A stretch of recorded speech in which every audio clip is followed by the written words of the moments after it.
ইতালির রাজধানী রোমে বাঙালিয়ান ও আধুনিকতার এক অপূর্ব মেলবন্ধনে যাত্রা শুরু করলো নতুন আড্ডা ও খাবারের ঠিকানা বন্ধু লাউঞ্জ। গতানুগতিক রেস্টুরেন্টের ধারণা থেকে বেরিয়ে এসে সম্পূর্ণ বাংলা সংস্কৃতির নান্দনিক সাজসজ্জা সজ্জিত এই লাউঞ্জটি উদ্বোধনের দিনে প্রবাসীদের নজর কেড়েছে। রোমের তুস্কলানা এলাকার ব্যস্ত শহরের মাঝে বিয়া পন্সিও কমিনি 112-তে অবস্থিত বন্ধু লাউঞ্জে প্রবেশ করলেই মনে হবে এক টুকরো বাংলাদেশে এসেছেন। রেস্টুরেন্টটির প্রতিটি কোণায় ফুটিয়ে তোলা হয়েছে দেশীয় ঐতিহ্যের ছোঁয়া। দেয়ালে নান্দনিক কারুকার্য আর অভিজাত্যপূর্ণ আলোকসজ্জার সংমিশ্রণে তৈরি করা হয়েছে একটি আধুনিক অথচ চিরচেনা ঘরোয়া পরিবেশ। 100% হালাল খাবারের প্রতিশ্রুতির পাশাপাশি এই শৈল্পিক আবহে অতিথিদের প্রধান আকর্ষণের কেন্দ্রে পরিণত হয়েছে।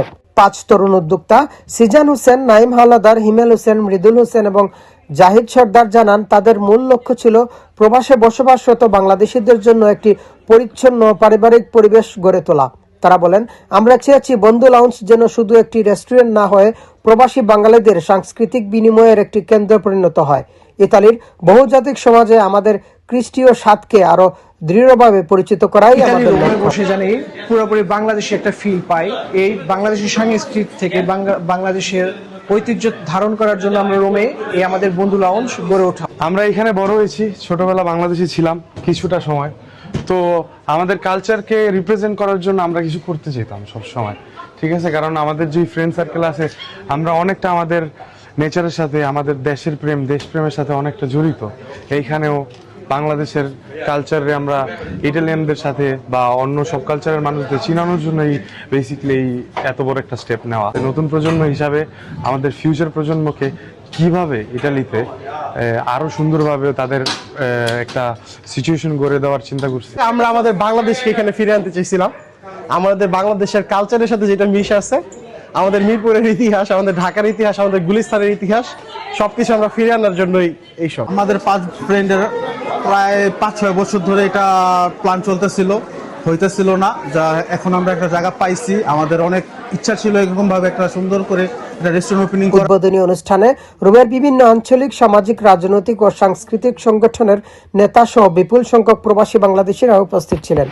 আগত অতিথিরা রেস্টুরেন্টের অসাধারণ অন্দরসজ্জা ও রুচিশীলতার প্রশংসা করে বলেন, এটি প্রবাস জীবনের ব্যস্ততার মাঝে নিজস্ব সংস্কৃতির ও ঐতিহ্যের সঙ্গে সংযোগ বজায় রাখতে সাহায্য করবে। প্রবাসে বেড়ে ওঠা নতুন প্রজন্মের কাছে বাংলাদেশের পরিচয় তুলে ধরতে এমন সৃজনশীল উদ্যোগ অত্যন্ত কার্যকর। দেশেও তো অনেক রেস্টুরেন্ট রোম শহরে অনেক আছে, বাট আমাদের ছেলেরা ওরা একটা চিন্তা ছিল যে আলাদা একটা থিম কিছু করার জন্য, বাংলাদেশের যে ঐতিহ্য, আমাদের রিক্সা থেকে ধরে আমাদের নিজস্ব কিছু যে ঐতিহ্য আছে আমাদের বাঙালিদের, ওগুলো এখানে তুলে ধরার জন্য। সত্যি আনন্দিত হয়েছি যখন এই রুমের হলের ভিতরে ঢুকলাম, তো মনটা ভরে গেছে। এরকম বাংলাদেশের একটা ফিল, যে রেস্টুরেন্টে ঢুকলে যে বাংলাদেশের একটা ফিল আসে, সেই ফিলটা এখানে এসে পাচ্ছি। ইতালির রোম শহরে কোনো রেস্টুরেন্ট আছে, আমার মনে হচ্ছে যে আমি বাংলাদেশে কোনো সুন্দর রেস্টুরেন্টের মধ্যে আছি।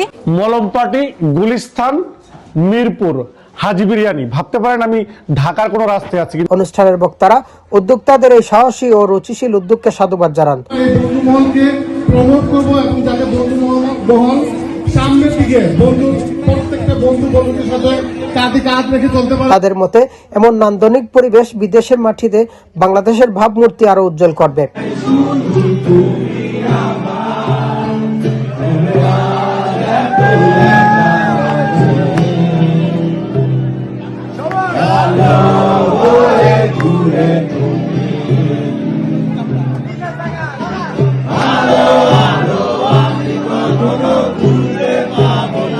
ইতালি থেকে মিনাজ হোসেন,